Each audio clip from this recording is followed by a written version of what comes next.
I'm always doing sessions and things like that because I get depressed if I'm not working. I start to feel like, oh my God, am I ever going to work again?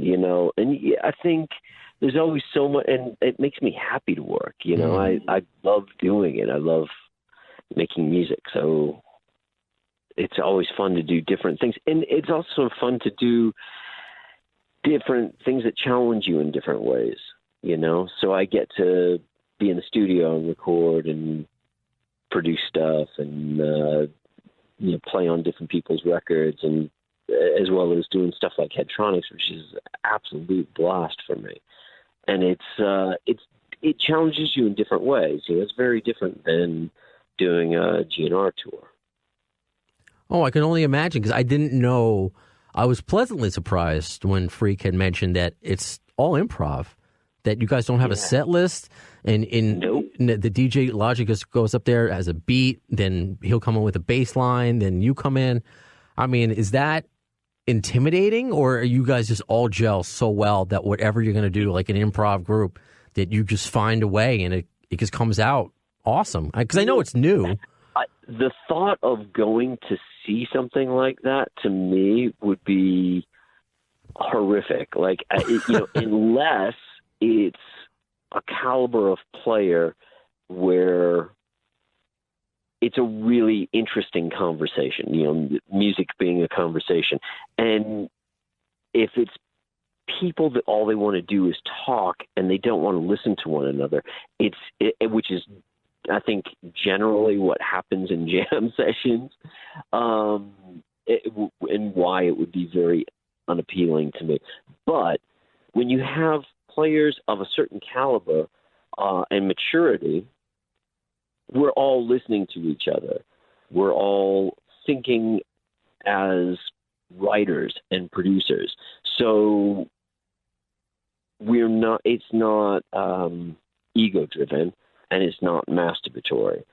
So it's more about listening to what other people are doing and then finding a simple line and developing that. And then changing it, so seeing that for 16 bars and then letting that go and shifting on something else and listening to what other people, it's really magical when it's right. And with this group of people, it's just absolutely phenomenal. And,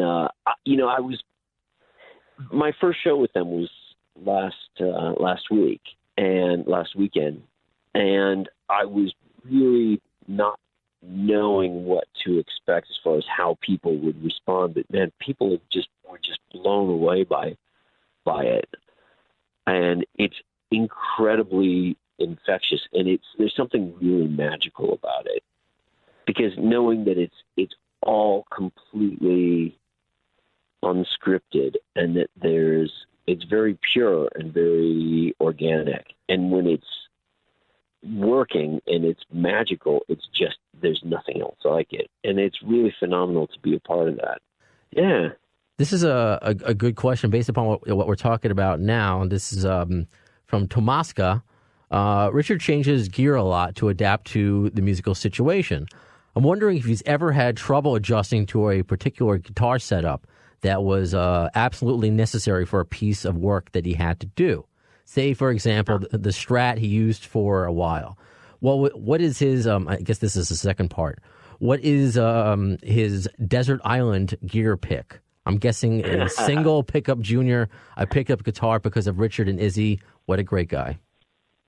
Man, I love juniors.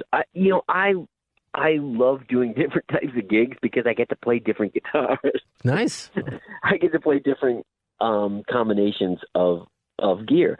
And I know that seems strange probably to a lot of people, but for me, that's like, if I get to play a certain, like when I'm presented with a gig and would you be interested in doing it, I'm immediately, that's the first thing I think about is what would I be playing? What type of gear would I be playing? And what would I get to use? So I think about, I have a really large collection of vintage gear, and so I think about what would work best for that gig. And, that's a big part of it. He mentioned the Strat. I think that's the Strat he's talking about is my signature guitar with Trussart guitars, which is one of my all-time favorite guitars. I love that thing, and it's out of all my vintage Strats. That's I think it's the best sounding Strat that I own. But I've never been in a situation where I couldn't figure out what was best. Some of the more challenging ones. One time I was doing a Psychedelic Furs tour, and they didn't want to bring on a keyboard player, and they asked me if I could cover the keyboard parts.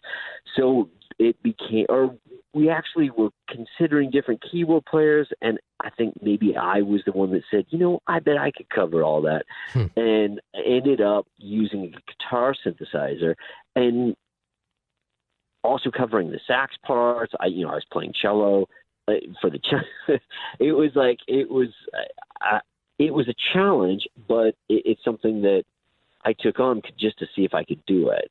And it was quite an adventure, but I ended up being able to cover all these keyboard parts as well as the second guitar parts and the cello parts and the sax parts, all on just using, I did have an electric cello that I was using, but I had a guitar synthesizer, and the way I mapped everything out so that different strings were creating different sounds and were tuned to different notes, and it was quite an undertaking, but it ended up working out.